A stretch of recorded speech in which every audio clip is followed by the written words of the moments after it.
So this week we go into the Parsha of Vayetze. And Vayetze is a fascinating portion. It's all about, of course, Yaakov leaving home and heading out to Haran, where he is going to encounter the various challenges in the diaspora. And you might say that in that sense, Yaakov is the perfect example of the Jew in exile, in the way that he has to endure everything that he has to endure. And his struggles essentially have been our struggles over the course of history.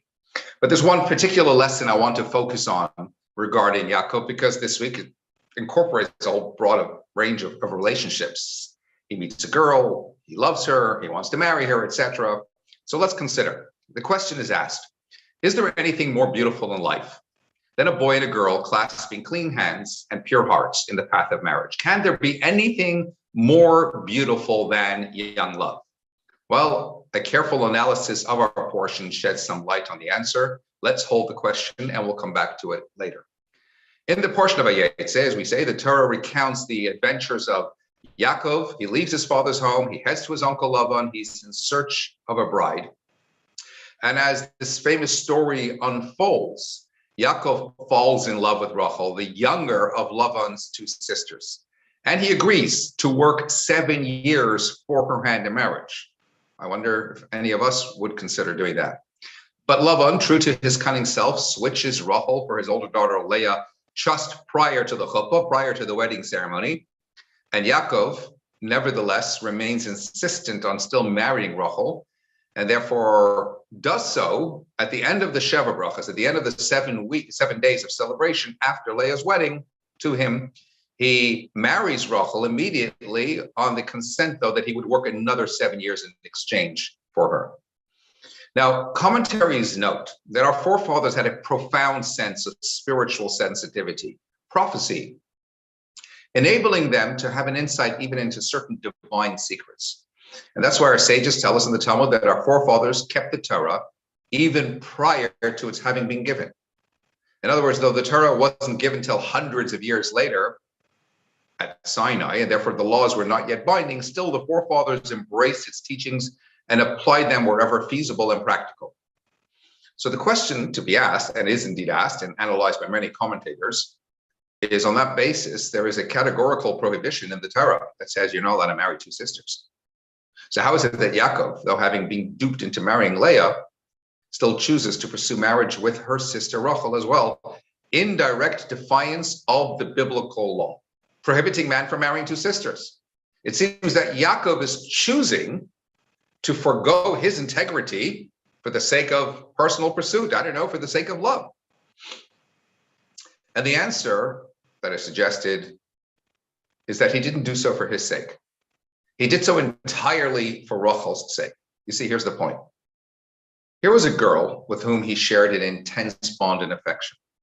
Every day for 7 years, he worked hard in expectation of being able to marry her. Try to imagine what's going on in her mind during all of that time. Try to picture Rachel's excitement and anticipation. And then try to imagine her bitter disappointment when Yaakov was conned into marrying her sister. Yaakov is now faced with, one of two options. As the Torah is not yet binding, hence every law observed is a self-imposed stringency, he could either maintain his personal standards, or he could put Rachel out of her misery. Strict adherence to the letter of the law is something that can normally never be compromised.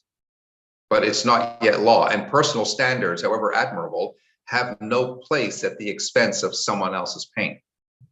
And that's why Yaakov forgoes his exacting principles for the sake of calming and putting paid to Rachel's plight. Yaakov is unselfishly compromising or selflessly compromising a high moral standard. He had the necessary component, selflessness, with which to establish the perfect relationship. Now let's bear that in mind, because right at the outset, when introducing us to Leah and Rachel, the two sisters, the Torah says, and the eyes of Leah were weak, and Rachel was exceptionally beautiful. And immediately juxtaposed to this verse, the Torah adds, and Yaakov loved Rachel more than Leah. Now that's a very disturbing string of events. I mean, Rachel's eyes were weak, meaning seemingly she's not so beautiful, but Rachel was exceptionally beautiful. That's problem number one. It seems that the Torah seems to be granting legitimacy to the exterior, to the shallow exterior, contrasting one with not such nice eyes with another who was beautiful. And then right after that, and Yaakov loved Rachel more than Leah. I mean, what are we to make of Yaakov? Was he being so superficial? He's just attracted to the more beautiful of the two. So the Medrash actually explains, and Rashi quotes this, that Leah's eyes were weak because people would say that Rivka, that is Yaakov's mother, has two sons, and Lavan, her brother, has two daughters. The older will marry the older, namely Rivka's older son, Esau, will marry Lavan's older daughter, Leah, and the younger will marry the younger. Yaakov, Rivka's younger son, will marry Rachel, Lavan's younger daughter. Imagine when people are talking like this, and Leah is hearing this all the time, constantly listening to people saying, oh, you're going to marry Esau, you're going to marry Esau. So she's perturbed by this, and it causes her to cry. And that's what results in her weakened eyes. She's constantly crying, constantly concerned, constantly worried about this. Now, you might say that nevertheless reflects a certain selfishness in Leah's character. Why? Well, there's a story we read in 2 weeks' time as to one of the reasons suggested for the kidnapping of Leah's daughter, Dinah. There's a whole story when Leah gives birth to Dinah, her daughter, and a number of years later, Dinah gets kidnapped in Shechem. And again, it's quoted that the reason why this happened to her was a punishment, because when Yaakov first heads back to meet with his brother Esau, he conceals Dinah in a box when he met up with Esau, because he was concerned that Esau might set eyes on her. She's very beautiful, and he might want to marry her. So he hid her in a box, preventing a possible marriage between the two. What's wrong with that? Well, as the wife is regarded in Jewish tradition as what is known as the Akeret Habayit, the cornerstone of the home. She's the one who sets the spiritual foundations upon which the family will be built. Then the point is, had Dinah married Esau, she might well have been able to change his character. And thus denying that opportunity came back on Dinah at a later point in time.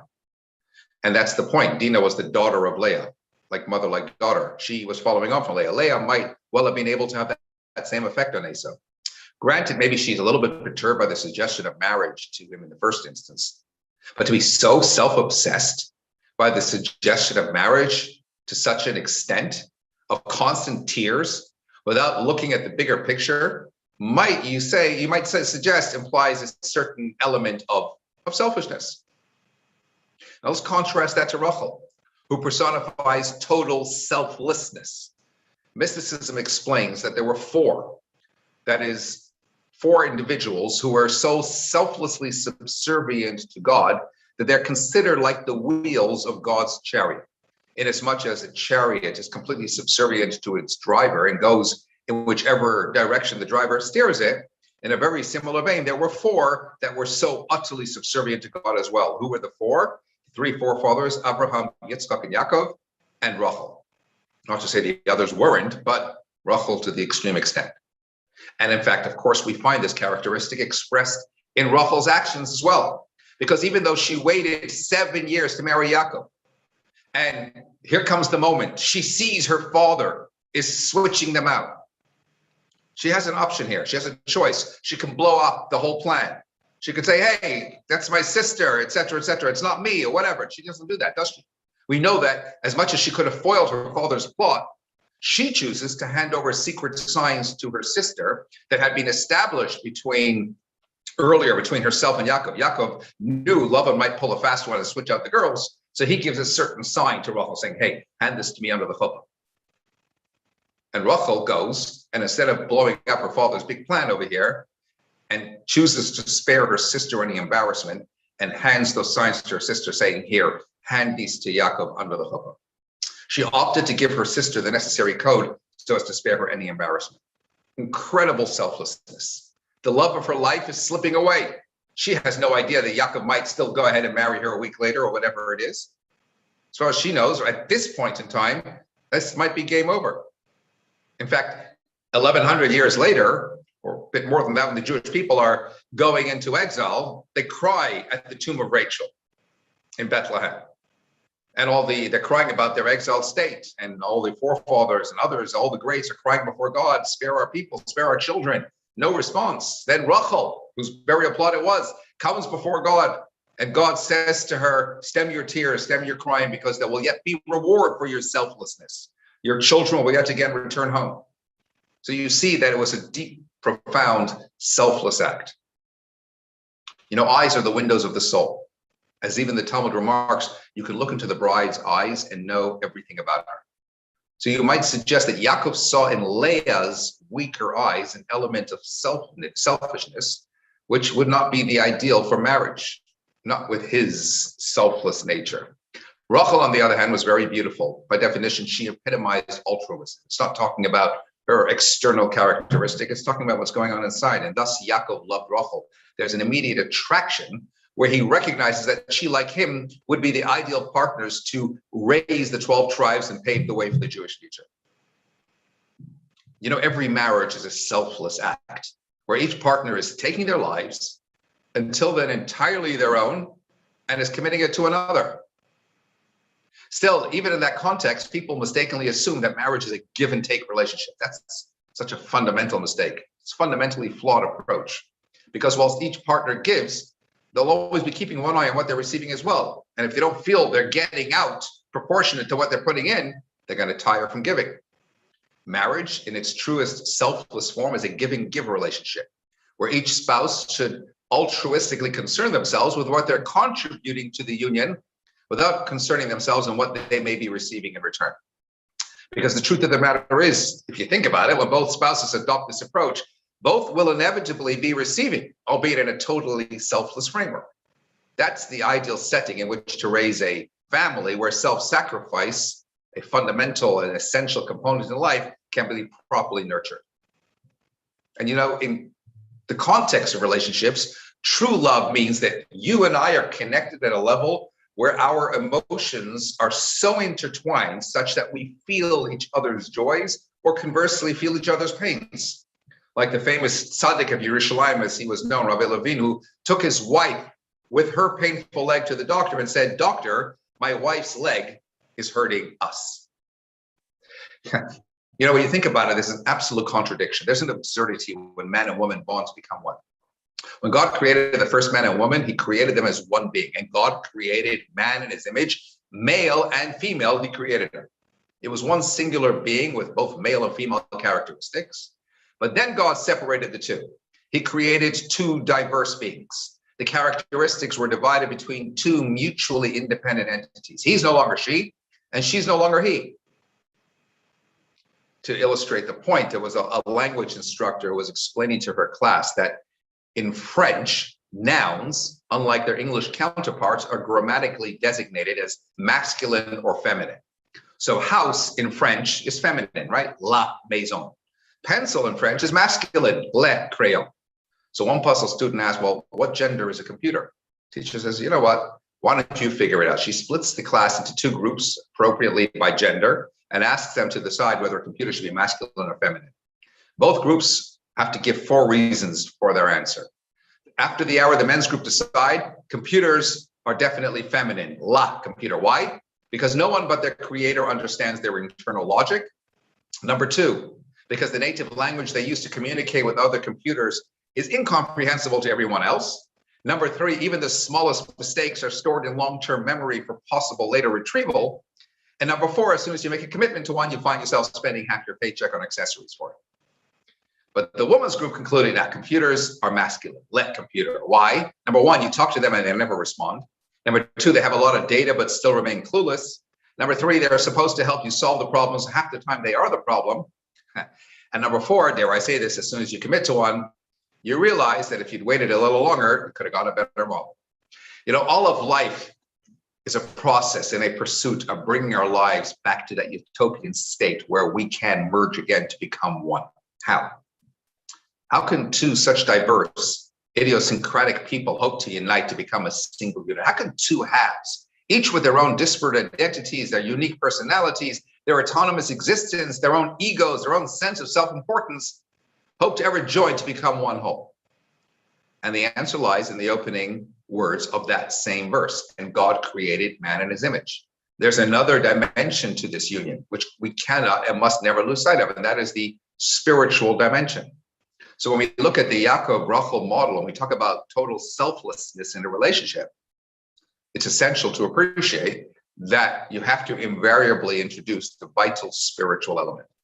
Because on the physical plane, two diverse individuals with their own egos and sense of self-importance remain two entities that cannot occupy the same space.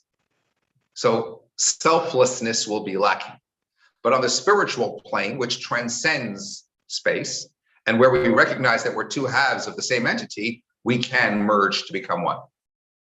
In fact, think about the whole marriage ceremony. One of the things that happened at a marriage, one of the very first things that happened under a chuppah, is the placing of a ring. And when you place the ring, when the groom places the ring on the finger of the bride, he makes a declaration. Behold, you are betrothed to me with this ring in accordance with the law of Moses and of Israel. Kadas Moshe Yisrael. A simple question. Why are we singling out Moses, Moshe? Or more precisely, why are we separating the two, Moshe and Yisrael, like the law of Moshe and Yisrael? Isn't Moshe part of Yisrael? Why not state simply, I hereby betroth you with this ring in accordance with the law of Israel? And the point is this, think about this. Historically, Moshe and the people of Israel didn't always see eye to eye. Sometimes there were tensions between them, potential friction, flashpoints. There's the story of the golden calf. That upset him deeply. There's the story of the spies, the rebellion of Korach, and so on and so forth. But you know what? It didn't mean the end of the story. In the midst of all of that, Moshe remained eminently connected with the people, always putting himself on the line for them, defending them. Notwithstanding whatever the challenges, they always had each other's backs. That is the essence of marriage. That's what we strive for in every relationship. In fact, let's consider the 7 marital blessings, the Shiva brachas, which sanctify every union. And they follow in sequence. First, we recognize God as creator of everything. In other words, again, right from the start, we're saying, if you want a relationship to work, you have to bring God into the equation. Think about the Hebrew word for man is ish. The Hebrew word for woman is isha. They're made up of exactly the same letters. Ish has an aleph and a shin. Isha has an aleph and a shin. The only difference is that ish has a yud, man has a yud, and isha, woman, has a hey. By definition, yud and the hey make up God's name. Bringing God into the equation means recognizing the legitimacy of soulmates. That's how you aspire to the selflessness. And then you fast forward to the 3rd blessing, where we refer to God having created man in his image, and we add, and formed from him the eternal structure, which refers to the wife who will bear children, thereby securing future generations.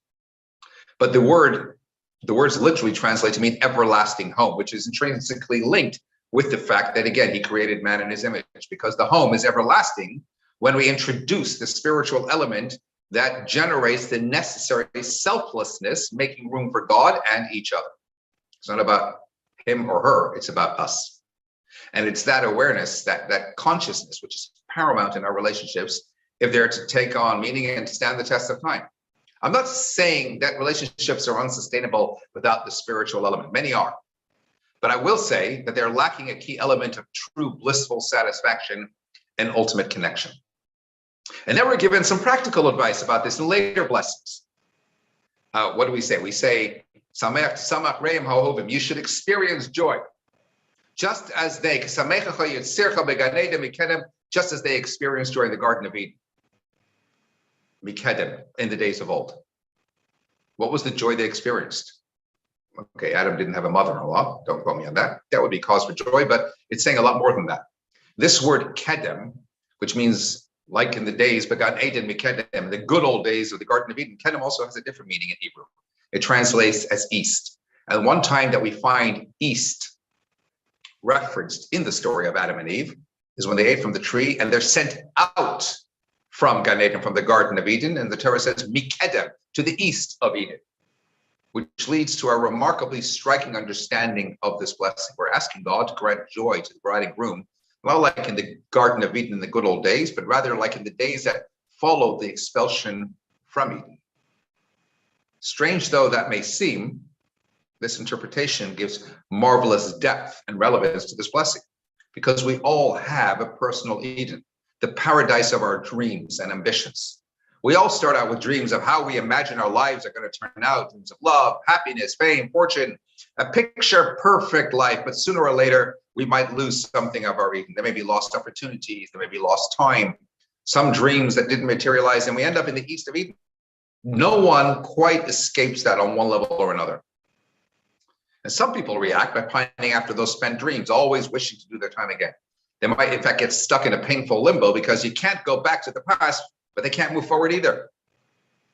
Adam and Eve were the first to realize this. If only they can turn back the clock. If only they could step back in time and return the fruit from whence it was plucked. But even as they now found themselves outside the garden, Mikedem in the East of Eden, they didn't despair. Even as their fate was of their own making, they looked to make the best of their situation. They learned to fend for themselves, to survive, to work, to develop, to build. They learned how to renew themselves, to flourish, and to give rise to the human race. It was a monumental feat to build lives in the real world after losing the bliss of their paradise.